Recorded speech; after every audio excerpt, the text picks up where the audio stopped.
Bonjour tout le monde, bonjour chers élèves.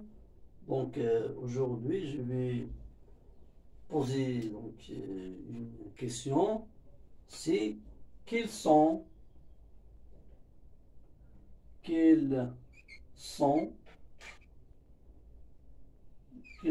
radioactivités? Donc, quels sont les types de radioactivités? Quels sont les types des radioactivités? Les radioactivités.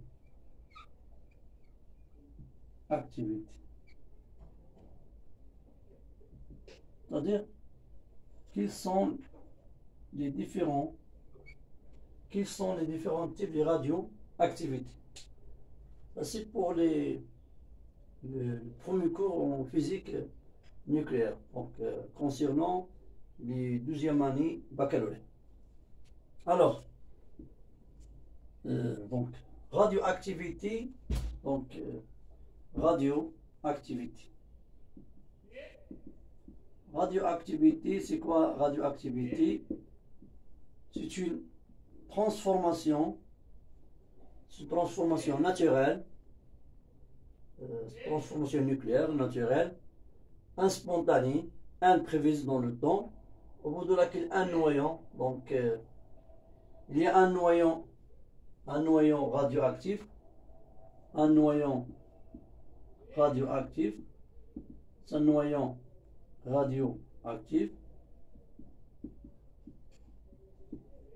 ou bien un noyau instable, ou bien un noyau pair.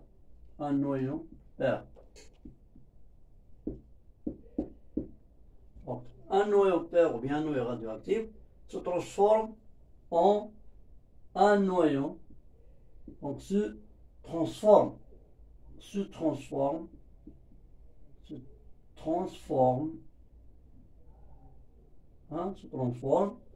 donc en un noyau Y A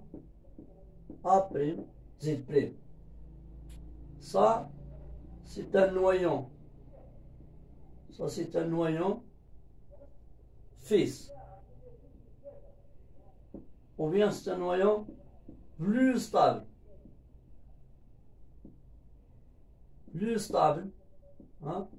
Que X à Z.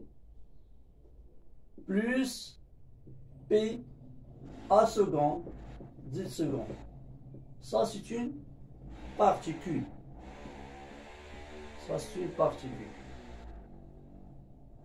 Ça, c'est quoi?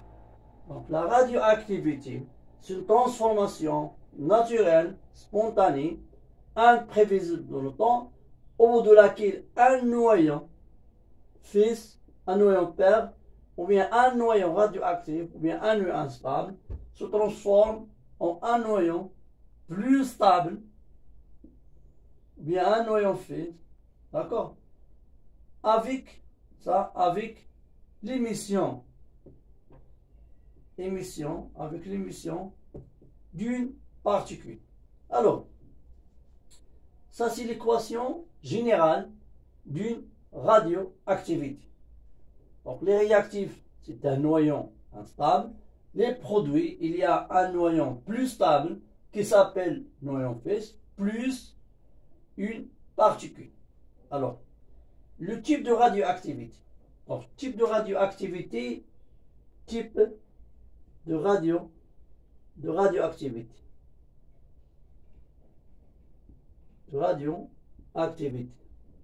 D'accord.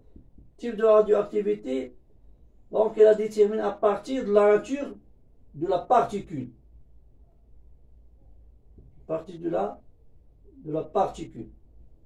Alors, si la particule, donc la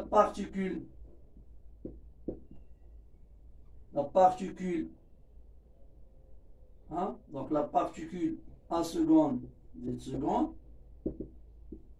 peut être un électron,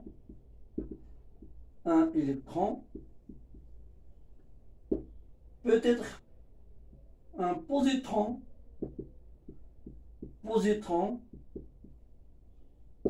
Donc, positron, c'est la même chose qu'un électron, mais il y a une différence de charge. Électron chargé positif, chargé négatif, mais positron chargé positif.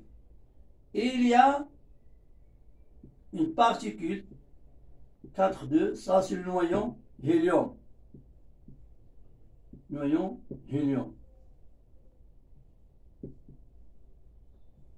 Alors, si la particule émise, c'est un électron, on dit le type de radioactivité, c'est β-. Si le type de si le particule c'est un positron, on dit on a la radioactivité β+. Si la particule émise c'est un noyau d'hélium, on dit on a la radioactivité alpha. Alors, donc, ça c'est, donc on a répondu à cette question. Donc, comment déterminer le type d'un radio ou bien d'une radioactivité. Alors, par exemple, l'équation de chaque radioactivité. Alors, donc, pour écrire l'équation de la radioactivité, donc, on a besoin à appliquer les lois de Soddy. Les lois, donc on a besoin des lois de Soddy. Voilà. Pour écrire l'équation de la radioactivité, donc il faut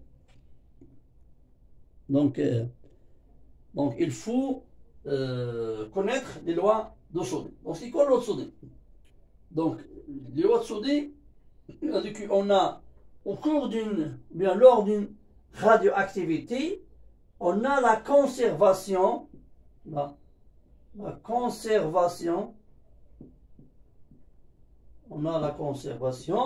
quoi? La conservation de nombre de masse,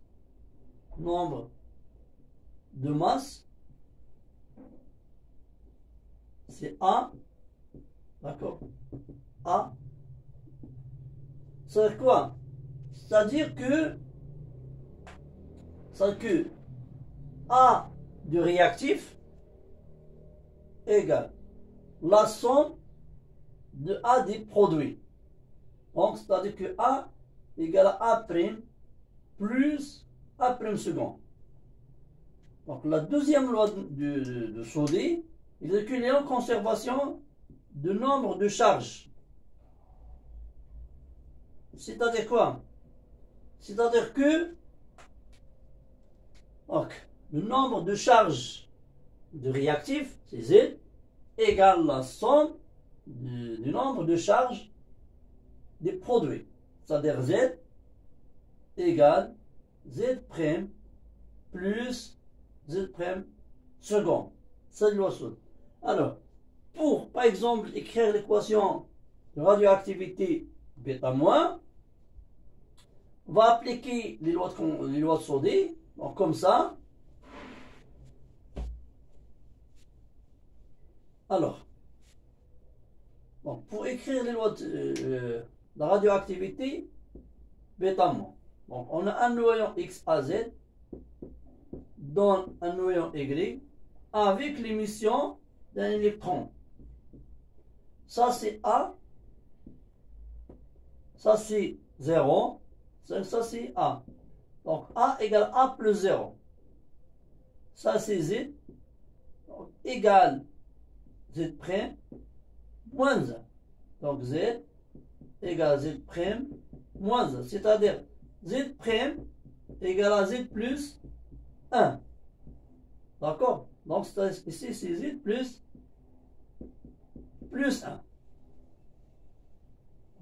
Par exemple, on a 6, 14.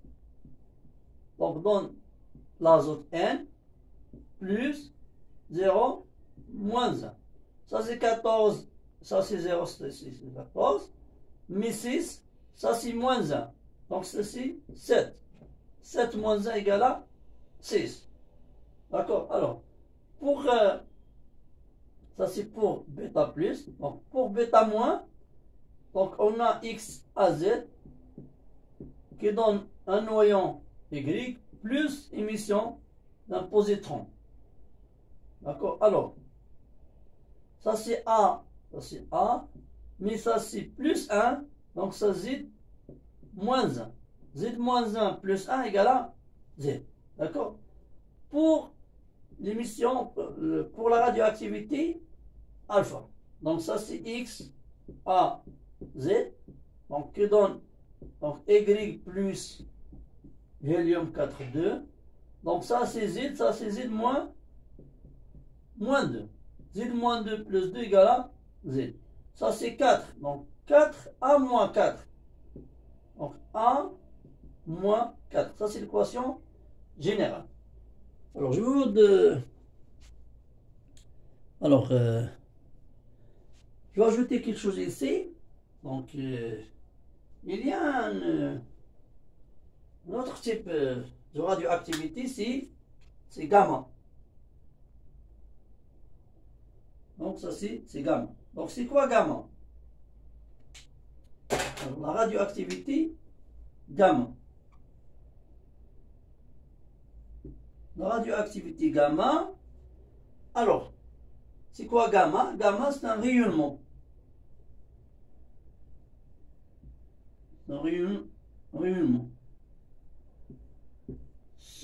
Sont des lumières invisibles. Des lumières invisibles. C'est une onde électromagnétique. C'est une onde lumineuse. Gamma. Alors, comment on peut écrire l'équation de la radioactivité gamma? Alors, il faut faire attention que tous les noyaux fils sont des noyaux en état excité. En état excité. Donc, on fait étoile. C'est quoi? C'est-à-dire, les noyaux fils, toujours, au début en fin de réaction, ou bien au début de l'apparition du noyau fils, il se trouve dans un état d'énergie excité, c'est-à-dire, il porte une énergie plus de stabilité. Donc, chaque noyau, il y a une énergie nécessaire pour rester stable, c'est-à-dire ça s'appelle l'état fondamental. Donc il y a l'état fondamental et l'état excité. Alors pour atteindre son état fondamental, donc il faut libérer cette énergie. Donc il est donc en train de vibrer, donc éliminer ou bien perdre cette énergie via l'émission des rayonnements gamma. Donc, pour écrire l'équation de la radioactivité gamma, donc un noyau fils instable en état excité donne Y à Z, mais en état fondamental plus des rayonnements gamma. Alors, il y a combien des radioactivités? Donc, il y a 4. Donc, je vais expliquer maintenant donc, le résumé de cette vidéo. Donc, premièrement, donc, la radioactivité. Donc, c'est quoi la radioactivité? C'est une transformation naturelle, spontanée, imprévue dans le temps. Donc, d'un noyau X à Z, c'est un noyau radioactif ou bien instable ou une nucléaire, qui se transforme en un noyau plus stable, ça s'appelle noyau fils, avec l'émission d'une particule. Alors, il y a, pour les types de radioactivité, il y a 4. Il y a la radioactivité bêta-, bêta plus, alpha. D'accord? Et enfin, il y a la radioactivité gamma. Donc, pour déterminer le type de radioactivité, donc il faut déterminer la nature de la particule. Si la particule émise, c'est un électron bêta moins. Si la particule émise, c'est un positron, donc c'est bêta plus. Si la particule émise, c'est un noyau de hélium, donc alors la radioactivité c'est alpha. Et enfin que tous les noyaux fils se trouvent dans un état excité, donc pour libérer cette énergie ou bien pour atteindre l'état fondamental, son état stable, donc il faut libérer des rayonnements gamma. C'est-à-dire que la radioactivité gamma est toujours existe dans les autres radioactivités. Donc bêta moins il y a aussi gamma, bêta plus il y a aussi gamma, alpha il y a aussi gamma. Alors, si vous avez des questions, vous pouvez les laisser dans les commentaires. Alors, je vais remercier pour votre attention.